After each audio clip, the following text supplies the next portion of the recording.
With surprises aplenty, Slava's Snow Show is a delight. Okay, ready? 5 seconds before the performance. Places, everybody. Welcome to Theatre First with Alex First. Vanya Polunin is to clowning what Sir Donald Bradman was to cricket, a genius.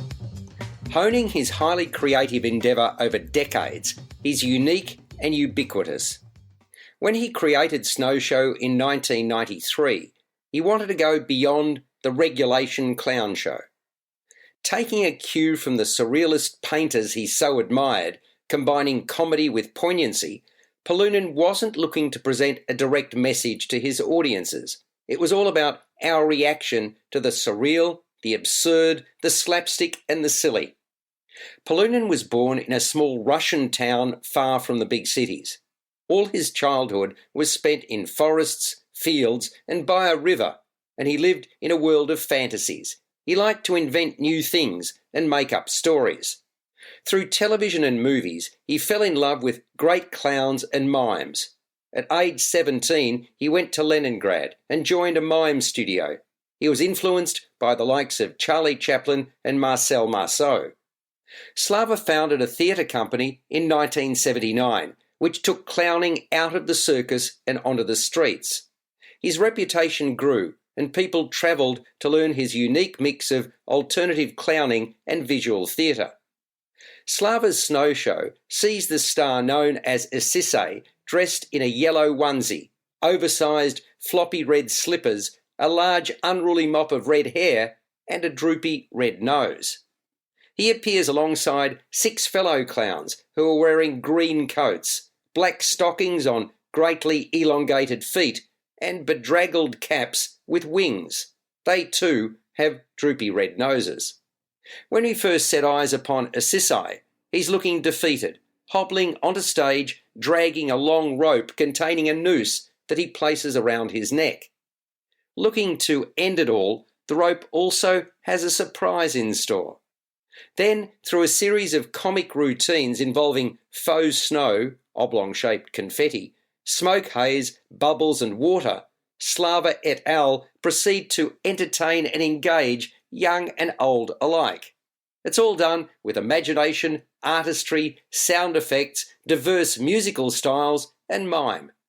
To that list you can add props such as balloons and balls of various shapes and sizes. Facial expressions play a large part in proceedings, as Slava and company often compete for applause. They certainly know how to milk emotion, happy and sad, from their repertoire. Among the acts, a bed transforms into a boat. Assise forms an unmistakable attachment to a coat he's hung onto a hat stand. He takes a train and becomes the train, smoke billowing from his hat. His death from 3 arrows is hardly conventional.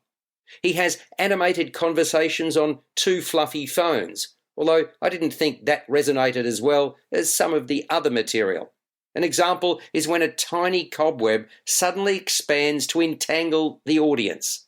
Brilliant. And then there's the world-famous snowstorm with glaringly lit background and confetti aplenty. It plays out to powerful and familiar musical accompaniment and engulfs the entire theatre. Finally, the child in all of us is reignited as thrillingly the theatre is turned into a giant playground with mammoth rubber balls and smaller balloons tossed into the audience. With surprises aplenty, Slava's Snow Show is a delight.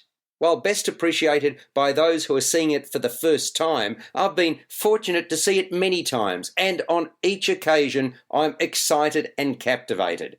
Slava's Snow Show is on at Playhouse and Arts Centre Melbourne until the 8th of January 2023. It then moves to the State Theatre in Sydney from the 18th to the 29th of January. You've been listening to Theatre First with Alex First. Available at Apple Podcasts, Google Podcasts, Spotify, iHeartRadio, or your favourite podcast player. You can also stream on demand at Bytes.com. This has been another quality podcast production from Bytes.com.